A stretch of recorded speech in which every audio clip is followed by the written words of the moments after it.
बंधुओं, जब किसी की मृत्यु होती है तो क्या लिखते हैं? स्वर्गीय या नरकीय या त्र्यंचीय या मनुष्य, क्या लिखते हैं? स्वर्गीय। गारंटी से स्वर्ग गया है? अरे बोलिए ना। एक डाकू भी मरता है तो क्या लिखा जाता है? स्वर्गीय। वास्तव में स्वर्ग गया है वो? नहीं गया है। हैं? एक बड़ी अच्छी छोटी सी कविता है, नरक किसी को नहीं भाता, नरक किसी को नहीं भाता, इसलिए कोई नहीं जाता, हर मरने वाला स्वर्ग पाता, इसलिए हर के नाम के आगे स्वर्गीय लिखा जाता। जिन्हें जीते जी भले ही भगवान प्यारे ना रहे हों, या कि जो भगवान के हत्यारे रहे हों, भगवान से हरदम न्यारे रहे हों, वे भी मरकर भगवान को प्यारे हो जाते हैं। वे भी मरकर भगवान को प्यारे हो जाते हैं। फिर हर कोई मरने से क्यों डरता है? फिर हर कोई मरने से क्यों डरता है? मौत को खामोखा बुरा कह बदनाम क्यों करता है? मौत को खामोखा बुरा कह बदनाम क्यों करता है? लोग अमर भी होते हैं तो मर के होते हैं। लोग अमर भी होते हैं तो मर के होते हैं। फिर लोग किसी के मरने पर क्यों रोते? क्या किसी का स्वर्ग जाना, या भगवान का प्यार पाना, या अमर हो जाना किसी को भाता नहीं?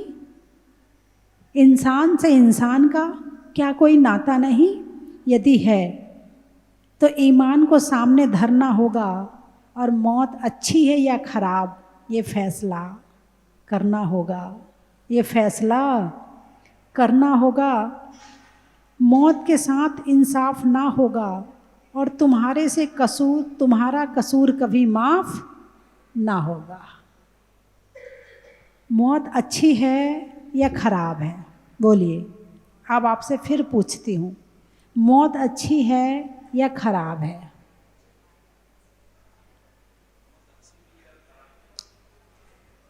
मौत अच्छी भी है और खराब भी है। खराब कैसे है वो बताइए। अच्छी तो अभी मैं बताऊंगी आपको, खराब कैसे है वो बताइए। असमय में आ जाए। मौत के लिए कोई समय नहीं होता। हमारे लिए समय असमय हो सकता, मौत के लिए कोई समय नहीं होता, है ना? हाँ, ना अच्छा है ना खराब है। मौत तो मौत है। और किसने बुलाई है? मौत आई कैसे है? बिना निमंत्रण के नहीं आई है। हाँ, हमने कर्म ऐसे किए थे, जितनी सांसें मिली थी पूरी हो गई, अब जाना पड़ेगा। भाई एक होटल है, होटल में आप जाकर रहते हो तो आपको होटल में रहने कब तक मिलता है? बोलिए ना, कब तक रहने को मिलता है? जब तक किराया देते हो। किराया देना बंद किया, होटल वाला बाहर निकाल देगा तुम्हें। भाई ये होटल है, यहाँ तो पैसा लगेगा।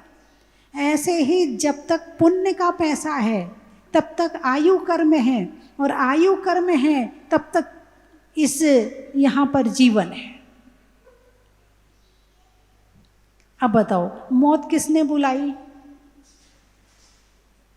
एक घटना सुनाती हूँ आपको।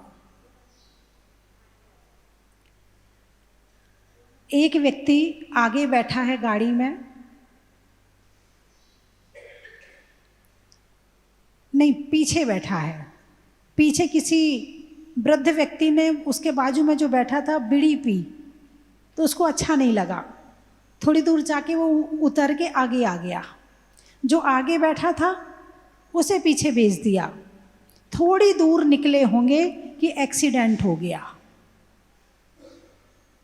और एक्सीडेंट ऐसा हुआ कि जो आगे बैठा था वो मर गया और जो तुरंत पीछे गया था वो बच गया। अब बताओ किसने मारा? उसको आगे किसने बुलाया? किसने बिठाया उसको आगे कि चल आगे बैठ जा? उसका मन क्यों कहा कि उसको आगे बैठना है? इसको कहते हैं औदैहिक भाव। कौन सा भाव कहते हैं? औदैहिक भाव। कर्म के उदय में होने वाले भाव को औदैहिक भाव बोलते हैं। तो उसका कर्म का उदय आने वाला था, उसके लिए कर्म ने कहा चल आगे बैठ जा, जाके पीछे सही नहीं है, बदबू आ रही है। और वो जिसका कर्म का उदय जीने का था, हो सकता वो लड़ लेता, मैं नहीं बैठूंगा पीछे, तू अपनी जगह पे जा, हो सकता वो लड़ लेता, नहीं जाता, लेकिन उसका कर्म अलग था तो वो जाके पीछे बैठ गया और वो आगे बैठ गया। अब बताओ किसने मारा? मौत आई या तुमने बुलाई? मौत तो बहाना है एक। ये सब बहाने हैं कि एक्सीडेंट हो गया, ठोकर लग के गिर गया, अथवा एरोप्लेन में कुछ हो गया, अथवा उसकी गड़बड़ी हो गई, अथवा वो बीमारी हो गई, अथवा हार्ट अटैक हो गया, अथवा साइलेंट अटैक हो गया, अथवा शुगर ज़्यादा बढ़ गई, अथवा कैंसर हो गया। ये सब बहाना है। ये सब क्या है? मौत को आने का बहाना है। मौत को तो आना था, मौत तो समय पे आएगी। हाँ, उसे कोई टालना जानता हो, उसका पुरुषार्थ करना जानता हो तो बात अलग है। बात समझ में आई कि नहीं आई? मौत को टाला जा सकता? नहीं टाला जा सकता है? नहीं टाला जा सकता? टाला जा सकता है। हमारे पुरुषार्थ में ताकत होनी चाहिए। यदि धागा कमजोर हो तो हम बीच में गांठ लगा देते हैं। यदि कोई चीज़ टूटने वाली हो, हम बीच में फेविकॉल लगा के जोड़ के फिर से चिपका देते हैं। ये क्या है? पुरुषार्थ है। टूट रहा है, ये कर्म है। जोड़ दिया, ये पुरुषार्थ है। चौराहे पर दीपक रखा हुआ है, धीमी धीमी हवा चल रही है, हाथ लगाया, दीपक बुझने से बच गया। दीपक बुझने से बच गया। हवा चल रही, दीपक जल रहा है, बुझेगा। हाथ लगाना पुरुषार्थ है। हाथ लगाना क्या है? पुरुषार्थ है। लेकिन यदि तूफान आ जाए तो कुछ लगा लेना, वो दीपक बजने वाला नहीं है, बुझेगा। ऐसे ही तीव्र कर्म का उदय हो तो हमारा पुरुषार्थ निष्फल हो जाता है। और यदि मंद मंद कर्म चल रहा है और हम हाथ लगा लें तो बच भी जाते हैं। इसीलिए जिंदगी को बहुत सावधानी से जीना चाहिए। जिंदगी सावधानी से जी के, कहावत कही जाती ना कि छलनी में दूध रखें और कर्म को खोरी दें। सुनी होगी शायद आपने। बोले दूध रख दो, कहाँ रख दो? बोले छन्नी में रख दो। अब कुछ बर्तन तो मिल नहीं रहा है, ऐसा करो छन्नी में दूध रख दो। अब दूध छन्नी में भी रखा जाता है क्या? इतनी तो अकल लगानी पड़ेगी। ठीक ऐसे ही ये जीवन कैसे जिया जाता है, इस बात का ज्ञान होना जरूरी है। अब तुम कहो आ बैल मुझे मार, फालतू में लड़ाई झगड़े करो, व्यर्थ में बकवास करो, व्यर्थ में बहसबाजी करो, तो इससे हमारे जो आयु कर्म है नष्ट होता है, उसका क्षोभक्षम कम होता है। चिंता करने से, विकल्प करने से, टेंशन करने से, डिप्रेशन में आने से जो हमें जितनी सांसें मिली थी उससे ज़्यादा ले लेके जल्दी जल्दी पूरी कर लेते हो और वो जल्दी मृत्यु हो जाती है। और जो व्यक्ति शांति से जीता है वो लंबी उम्र तक जीता है। क्यों? क्योंकि सांस समय पे आ रही है, समय पे जा रही है। जैसे आपको यहाँ से कोटा तक जाना है तो एक स्पीड है कि आप 150 की स्पीड में गाड़ी को चलाओ, एक स्पीड है कि आप 100 में चलाओ। 150 में चलाओगे जल्दी पहुँच जाओगे। ऐसे हमारी सांसें हैं, इसको क्रोध आता है, सांसें तेज हो जाती हैं। हाँ या ना? क्रोध आता है, सांसें तेज हो जाती हैं जो सांस हम 1 घंटे में लेने वाले थे, वो सांस आधे घंटे में पूरी हो जाती है। तो सांसें तो गिनती की मिली हैं, आयु कर्म में तो गिनती का मिला है। अब सांसें तुम जितनी जल्दी लेके पूरी कर लोगे, अब ध्यान करने बैठो, आपकी सांस अपने आप धीमी हो जाएगी। हाँ, अपने आप धीमी हो जाएगी, अपने आप धीमी धीमी मंद मंद चलेगी, क्योंकि सांसों का जो संबंध है वो इधर से है। यदि ये शांत है तो सांसें शांत हैं, और ये शांत नहीं है तो सांसें शांत नहीं है। और इसका संबंध जब सांसों से है तो सांस का संबंध हवा से है, और हवा का संबंध पूरा हमारे शरीर के एक एक पैंच पुर्जे से है, एक एक पैंच पुर्जे से। जितनी शुद्ध वायु, शुद्ध हवा अंदर सही रूप में जाती है, उतने हमारे शरीर के फंक्शन सही चलते हैं, और जितनी हवा गड़बड़ अंदर जाएगी उतने गलत गलत चलेंगे। गलत का मतलब बीमारियां पैदा करेंगे, है ना। एक जो व्यक्ति बड़े शहर में रहता है और सफ़र करता है, उसका हार्ट देखा जाए तो उसके हार्ट में धुआं भरा होता है।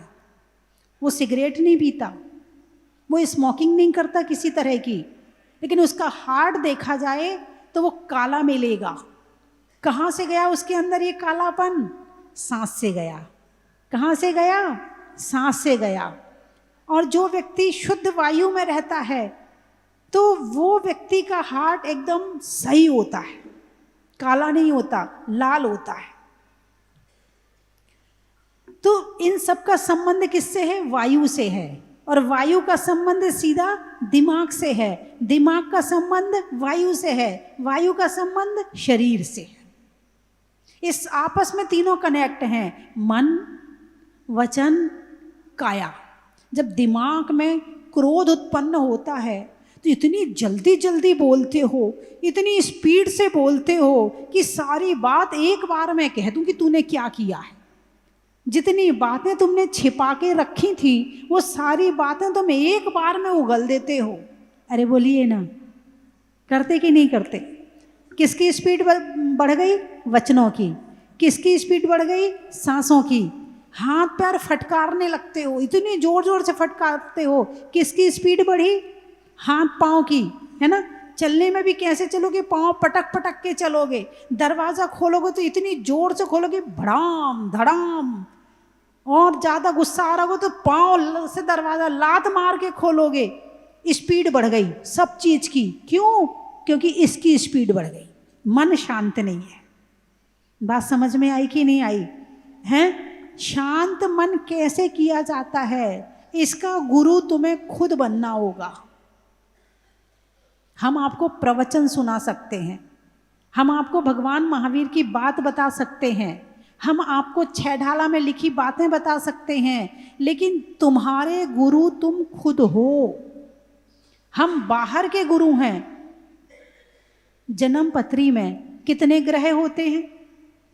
अरे बोलिए ना, 9 ग्रह होते हैं। कौन कौन से? सूर्य, चांद, मंगल, बुध, गुरु। बृहस्पति भी बोलते हैं इसको, है ना। बृहस्पति भी बोलते हैं। गुरु, शुक्र, शनि, राहु और केतु गुरु ग्रह है ये। जिसका गुरु पावरफुल होता है उसका गुरु उसे सही दिशा में ले जाता है, उसे सही काम करवाता है। और गुरु धर्म का प्रतीक है। किसका प्रतीक है? धर्म का प्रतीक है। जिसका गुरु बढ़िया होगा उसे धर्म की तरफ ले जाएगा, उससे अच्छे काम करवाएगा। और जिसका गुरु कमजोर है उसका मन ही नहीं करेगा, इच्छा ही नहीं करेगी जाने की, तो क्या करे वो? तो गुरु को मजबूत करने के लिए गुरु की सेवा करे। गुरु को मजबूत करने के लिए गुरु की सेवा करें। परम गुरु हैं हमारे भगवान, परम गुरु हैं हमारे भगवान, इनकी सेवा करें। और दूसरे नंबर पे हमारे आचार्य, उपाध्याय, साधु आदि गुरु हैं, तो इनकी सेवा करें, इनकी भक्ति करें, इनके प्रवचन सुने, ज्ञान बढ़ेगा।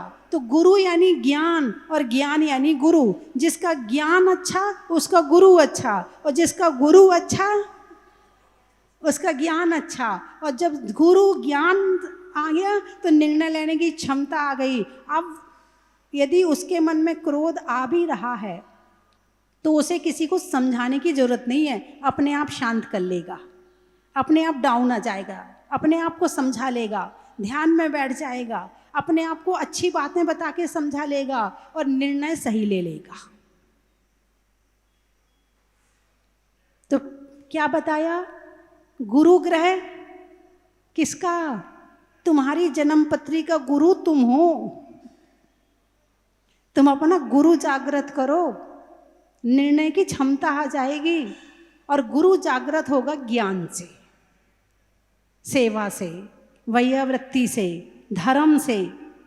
जिसका गुरु भले कमजोर हो लेकिन यदि धर्म करता है तो उसका गुरु अपने आप मजबूत हो जाता है। भगवान के सच्चे भक्तों को पगे पगे पे सहारा मिलता है। क्या सुरेश जी? भगवान के सच्चे भक्तों को पगे पगे पे सहारा मिलता है। इसी ओर बचो, इसी ओर चलो। क्या? इसी ओर बचो, इसी ओर चलो, यह आप इशारा मिलता है।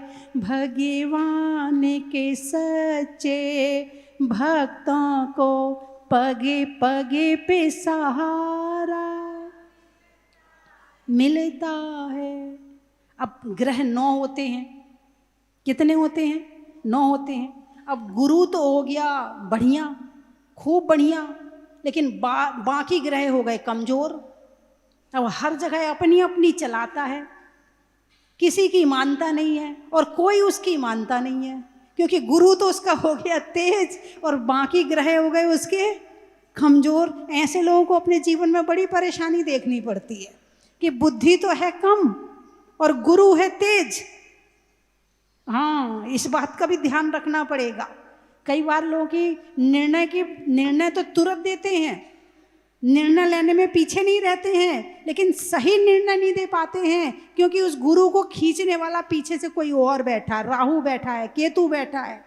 यदि गुरु और राहु बैठ जाए, क्या जन्म पत्री के एक घर में गुरु और राहु बैठ जाए तो गुरु चांडाल योग बन जाता है। अब वो गुरु अपने आप कुछ नहीं कर पा रहा है, उसको राहु भ्रमित कर रहा है।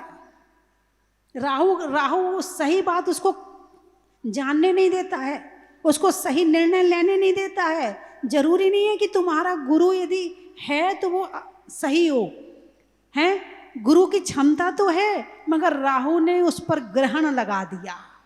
क्या लगा दिया? ग्रहण लगा दिया।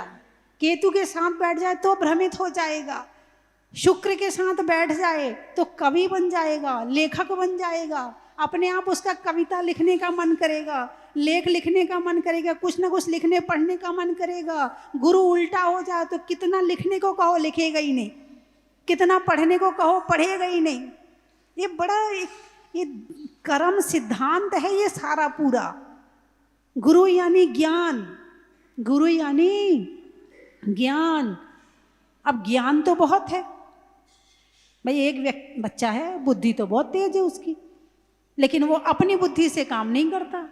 कोई और कहे तो कर लेगा, अपनी बुद्धि से नहीं करता। ज्ञान तो अच्छा है, इसका मतलब उसका गुरु भ्रमित है। हाथों में भी आप देखना, ये वाला पर्वत होता, पर्वत हाथ में, ये पर्वत कहलाते। ये जो वाला पर्वत होता है ये गुरु पर्वत कहलाता है, ये वाला है ना।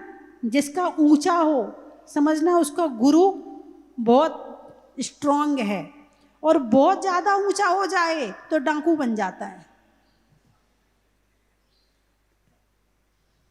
हाँ, उसके अंदर ज्यादा वो हिम्मत आ जाती है, ज्ञान आ गया, हिम्मत आ गई ज़्यादा, हिम्मत ज़्यादा आ गई तो वो अपनी चलाएगा। तो डाकू बनना सबसे अच्छा रास्ता है। एक अपने वो गुट बना लिया और अपना दुरुपयोग कर रहा है ज्ञान का। जरूरी नहीं है कि हाँ, तो ज़्यादा ऊंचा हो जाए तो वो तुम्हें डाकू बना देगा। इसलिए मीडियम होना जरूरी है, नहीं होनी चाहिए। अब जिसका ये पर्वत ऊंचा है और बुद्धि कमजोर है, अब उसकी यदि घर में ना चले, वो इतनी टेंशन करता है, इतनी टेंशन करता है कि टेंशन कर करके बीमार हो जाता है। मेरी मानते नहीं, मेरी सुनते नहीं, मुझे पूछते नहीं, मुझे बताते नहीं, अपने आप कर लेते हैं, हम भी तो कुछ हैं। उसे ऐसा लगता कि मुझसे क्यों नहीं पूछा। जिसका ये वाला पर्वत ऊंचा हो और पर्वत नीचे हो जाए तो मामला गड़बड़ है। जिसका ये पर्वत नीचा है और उंगलियां लंबी हैं, उंगलियां बहुत लंबी, जिसकी उंगली बहुत लंबी होती है उसकी बुद्धि बहुत तेज होती है। पतली हो, लंबी हो, बुद्धि बहुत तेज होती है। और ये पर्वत आ गया नीचे, यानी निर्णय की क्षमता तो है नहीं और बुद्धि तेज हो गई। कुछ समझ में आ रहा है? ज्ञान तो बहुत ज्यादा मिल गया, लंबी उंगलियां हैं, लेकिन निर्णय की क्षमता नहीं है। गुरु नहीं आया, गुरु कमजोर है उसका, उसको भी कोई नहीं पूछेगा, वो भी जगह जगह ठोकर खाता है। ये ज्योतिष है। पूरा शरीर हमारा, पूरा हमारा शरीर ज्योतिष से बना हुआ है। एक तुम्हारे शरीर में तिल भी है ना, तो उसका भी कुछ ना कुछ महत्व है। तुम्हारी नाक ऊंची है ना, तो उसका भी कुछ ना कुछ महत्व है। तुम्हारे कान छोटे हैं या बड़े हैं, उसका भी कुछ ना कुछ महत्व है। पाँव कैसे बने हुए हैं, उसका भी कुछ ना कुछ महत्व है। हर चीज का शरीर पूरा ज्योतिष के आधार पे बना हुआ है। लोग कहते हैं हम ज्योतिष नहीं मानते। तुम्हारे नहीं मानने से थोड़ी कुछ हो रहा है। अब तुम कहो मैं प्रधानमंत्री को प्रधानमंत्री नहीं मानता, मत मानो, प्रधानमंत्री तो रहेगा। तुम्हारे नहीं मानने से क्या हो रहा है? ऐसे तुम ज्योतिष नहीं मानते, मत मानो। तुम्हारे बाल हैं, तुम्हारे बालों से पता चलता तुम्हारा स्वभाव कैसा है, तुम्हारे अंदर कितनी जड़ है, कितने सीधे हो, कितने टेढ़े हो, तुम्हारे बालों से पता चल जाता है। तुम बाल मांग निकालते हो ना, तुम्हारे मांग निकालने से पता चल जाता है कि तुम्हारे अंदर क्या है।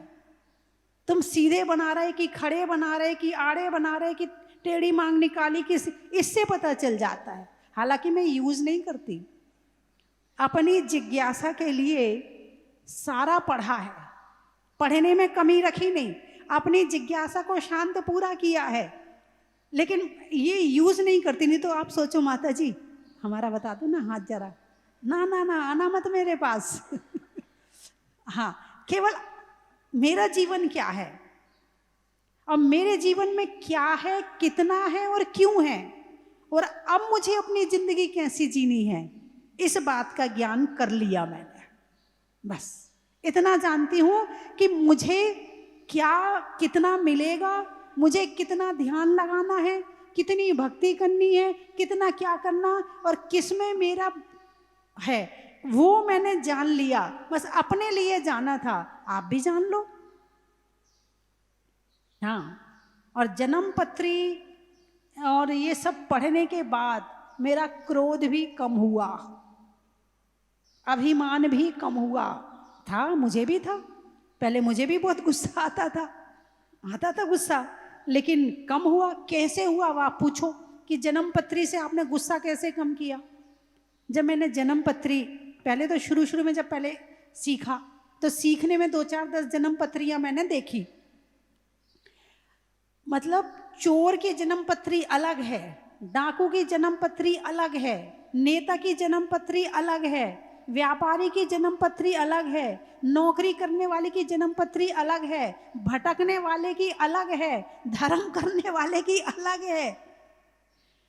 हाँ, और जब मैंने देखा कि सामने वाला अपनी जन्म पत्री के अनुसार चल रहा, बेचारा होश में तो है नहीं, जैसा कर्म घुमा रहे हैं वो तो वैसे घूम रहा है।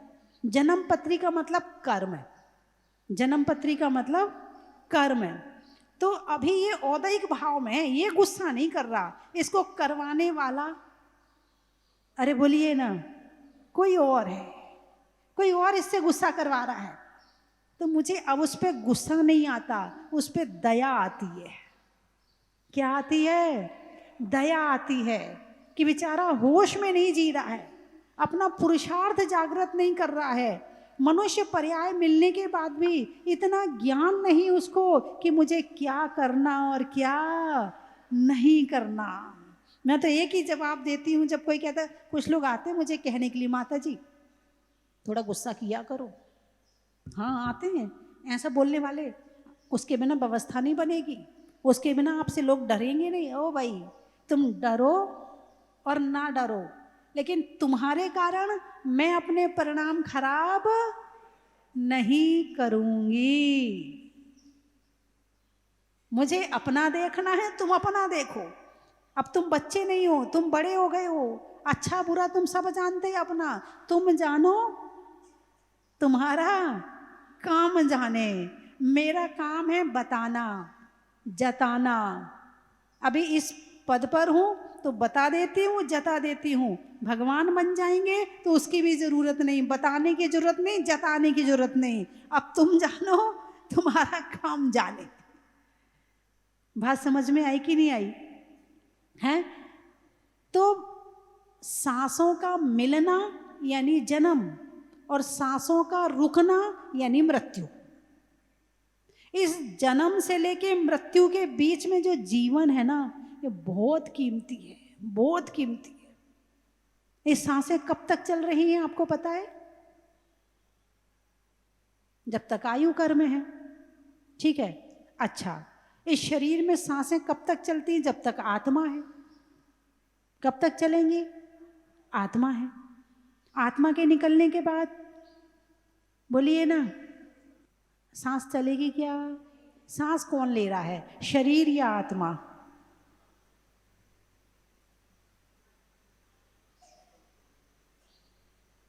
आत्मा सांस लेती है क्या? भगवान जी सांस ले रहे क्या? अच्छा बताओ, भगवान जी सांस ले रहे क्या?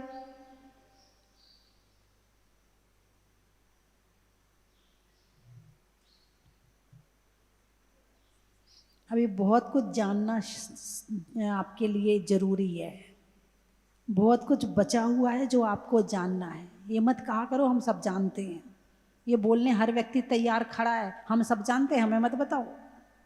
कहते हो ना, कितने बार कह दिया होगा।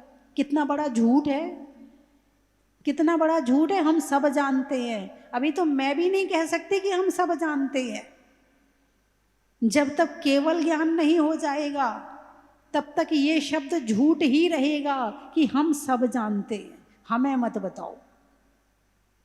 हाँ, होशियार हो सकते हैं, अनुभव ज्ञान के आधार पर जान सकते हैं, मगर केवल ज्ञान अभी नहीं हुआ है। अब बताओ, भगवान सांसें ले रहे हैं क्या? कुछ लोग नहीं कह रहे, बाकी लोग कंफ्यूज हैं। अच्छा बताओ, अरिहंत भगवान सांस ले रहे हैं क्या? दो तरह के भगवान होते ना परमात्मा, एक अरिहंत परमात्मा, एक सिद्ध परमात्मा। आचार्य उपाध्याय साधु तो सांस ले रहे हैं, अरे बोलिए ना, ले रहे हैं ना? अरिहंत सिद्ध भगवान सांस ले रहे हैं क्या? हैं? हाँ सही बात है। जब आचार्य उपाध्याय साधु ले सकते हैं तो अरिहंत सिद्ध क्यों नहीं लेंगे? अरिहंत सिद्ध नहीं लेते?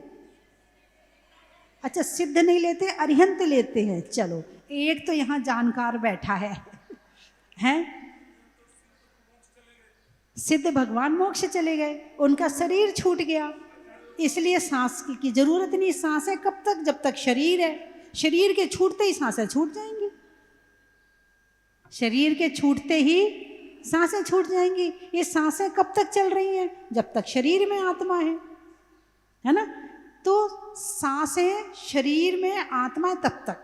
मुर्दा कभी भी सांस नहीं लेता है। अब सांसें मिलती कहाँ से हैं? देता कौन है ये सांसें? नाम कर 8 कर्मों में जो एक नाम कर्म है, नाम कर्म में एक श्वासोच्छ्वास नामक कर्म है, उस कर्म के उदय में हमारी सांसें चलती हैं। हिंदी में मात्रा का, स्कूल में छात्रा का, आज आपकी जहाजपुर की यात्रा का बड़ा ही महत्व है। चलने में पात का, मित्रों में साथ का, तीर्थंकरों में मुनि सुब्रत नाथ का, चंद्रमा में गुरुत्वाकर्षण का, भौतिकता में आकर्षण का और भगवान के दर्शन का। बड़ा ही महत्व है। काम करने में शुरू का,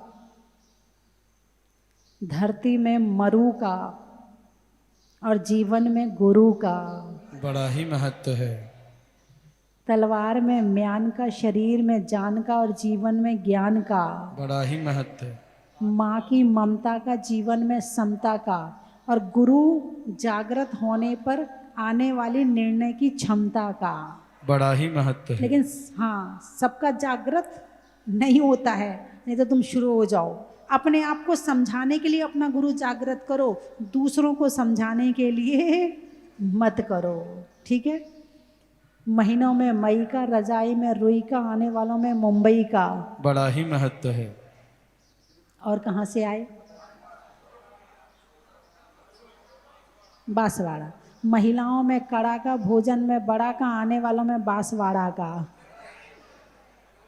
देवलगांव। नदी में नाव का, सुधरने में भाव का, आने वालों में देवलगांव का। बड़ा ही महत्व है।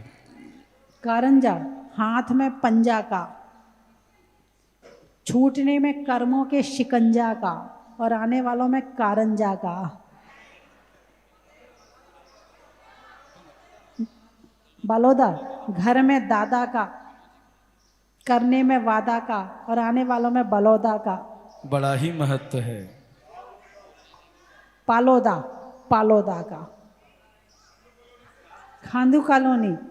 रिश्तों में नानी का, पीने में पानी का और आने वालों में खांदू कॉलोनी का। बड़ा ही महत्व है।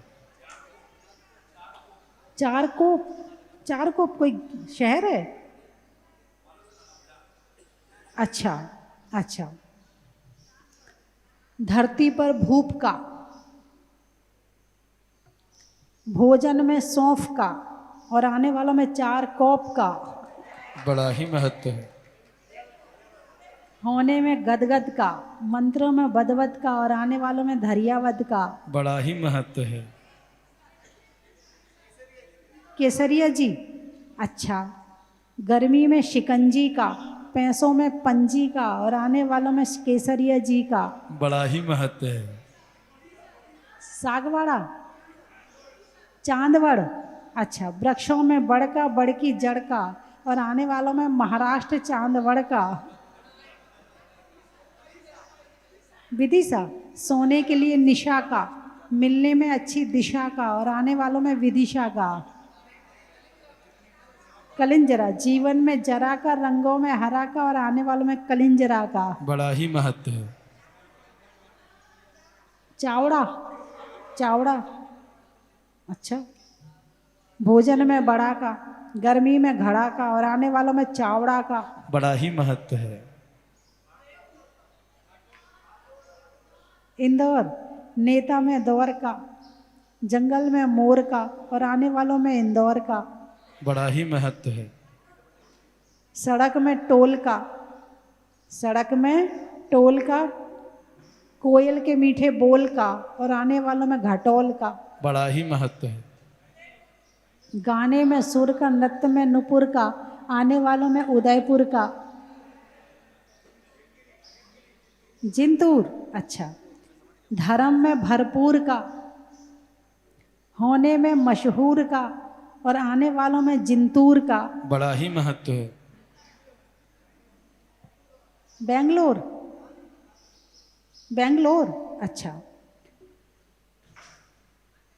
नहीं करने में शोर का, अंगुली में पोर का और आने वालों में बेंगलोर का। बड़ा ही महत्व है। पठारी। अच्छा। शांति धारा में झारी का, धरती पर नारी का और आने वालों में पठारी का। बड़ा ही महत्व है। कुरवाई। बैठने में चटाई का, भोजन में खटाई का और आने वालों में कुरवाई का। बड़ा ही महत्व है। सागवाड़ा, जनवरी में जाड़ा का, जाड़े में काढ़ा का और आने वालों में सागवाड़ा का।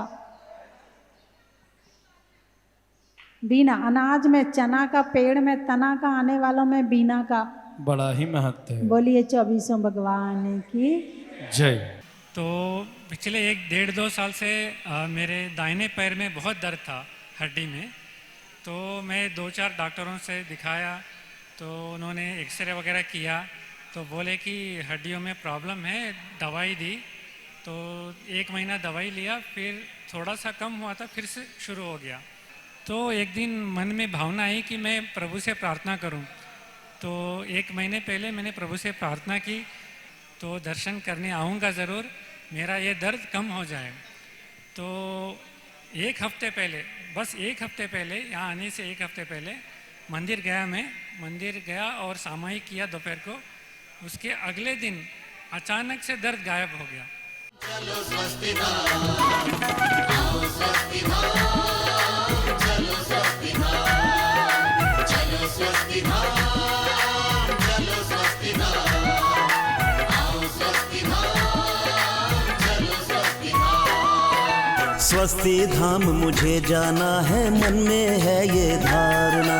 स्वस्ति धाम मुझे जाना है, मन में है ये धारणा। 20वें तीर्थंकर की मूरत हो, 20वें तीर्थंकर की मूरत को मन भर के निहारना। चलो स्वस्ति धाम, चलो स्वस्ति धाम। रे आज रत्नों की थाल को भर लाओ रे आज, आओ आओ करे रे गुणगान आरती भगवन की, आओ आओ करे गुणगान आरती भगवन की। आओ